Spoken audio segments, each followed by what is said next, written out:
Nuevo bloque en Crónica Matinal, edición de día lunes, un lunes cargado de información, Andrés. Y venimos hablando de inflación recién con Alfredo Fluri. Vamos a conocer ahora un nuevo informe de Colsecor en vivo con Sergio Antoniazzi en el lugar de esta institución. Sergio, estamos con vos.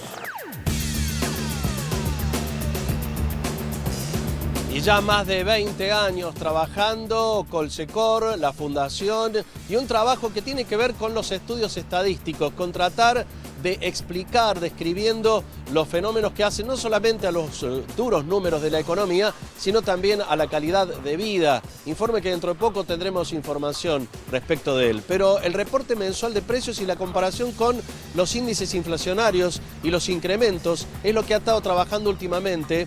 Y está Alberto Calvo con nosotros, que es el encargado de Relaciones Institucionales de Colsecor, para contarnos de qué se trata este último informe que se ha dado a conocer. Bueno, Alberto, gracias por recibirnos acá. Buen día, un gusto tenerlos aquí.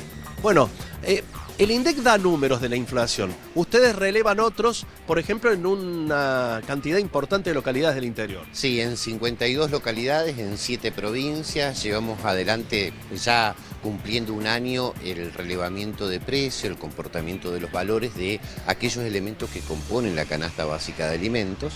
Y así que ya tenemos el primer registro interanual de la canasta básica de alimentos en una Argentina tierra adentro, en los pueblos pequeños y medianos, algunas localidades un poco más grandes, de 7 provincias. Nos parece interesante ver el comportamiento de la economía de manera situada. Muchas veces hay registros informativos, comportamientos de las zonas metropolitanas. Entonces, de alguna manera, cuando pensamos el país federal, también lo tenemos que ver en la manera en que transcurre la economía. Si es importante el censo, por ejemplo, para fijar políticas, también es importante que estos guarismos se federalicen un poco. El INDEC da un número, pero ustedes tienen alguna disidencia ahí, ¿no? Bueno, en el interanual está muy parecido.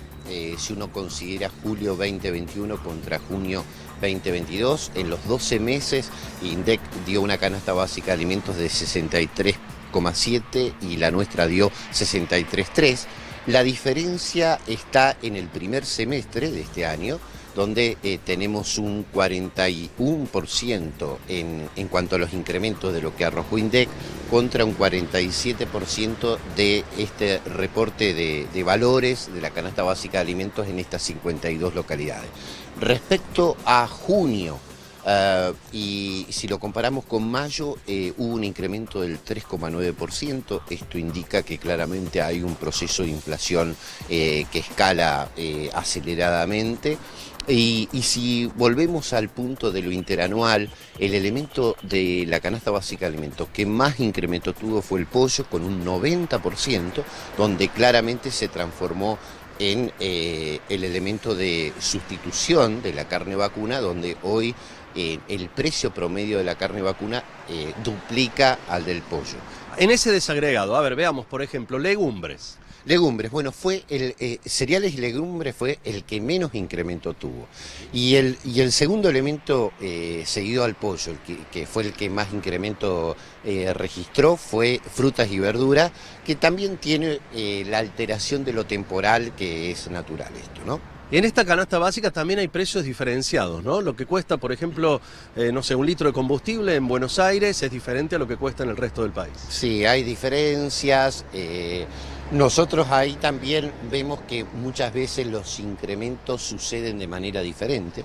Algunas veces el registro de precios de los combustibles tiene una mayor presencia en cuanto a lo tarifario en el interior que la Ciudad Autónoma de Buenos Aires. Curiosamente, en algunos aspectos el combustible y sobre todo el gasoil es mucho más caro que la Ciudad Autónoma de Buenos Aires, considerando el impacto que tiene en todo lo que es el desarrollo de la producción y la producción agrícola, particularmente en nuestra provincia. Incluso en el interior cordobés, con la capital cordobesa, también hay diferencias. Hay diferencias y además hay que sumar, bueno, esto que tanto se ha hablado en estos días, ¿no?, de los faltantes de combustible, sobre todo gasoil, y la afectación que tiene sobre las distintas economías regionales. Cuando ustedes desde Fundación Colsecor elaboran estos informes, ¿son requeridos en algún momento por organismos gubernamentales, digo, para federalizar las decisiones? Entendemos que se tiene que considerar si tiene una incidencia, si es un elemento que compone una decisión de política pública, ya estamos a una distancia de la evaluación de cómo sucede esto, ¿no? Pero consideramos que es clave poder producir una información con las diversidades regionales. Nosotros vemos que no solamente se trata de diversidades en términos de provincias, sino de regionalidades y diría de microrregiones. Por eso nos parece que es clave no solamente para pensar las distintas realidades de las microrregiones de un país federal, hace falta observar el comportamiento de manera situada. Y en este punto la economía es una clave. ¿Cuántos años tiene la Fundación Colsecor ya haciendo este tipo de estudios? 2018 fue el momento de haber constituido este nuevo espacio institucional a partir de la experiencia de la integración cooperativa que ya tiene más de 27 años. Somos 270 entidades en 20 provincias. Es una organización que nació con 13 cooperativas de la provincia de Córdoba y hoy se ha transformado en una organización federal con el centro de gobernanza desde la ciudad de Córdoba. Gracias, Alberto. Muchas gracias a ustedes.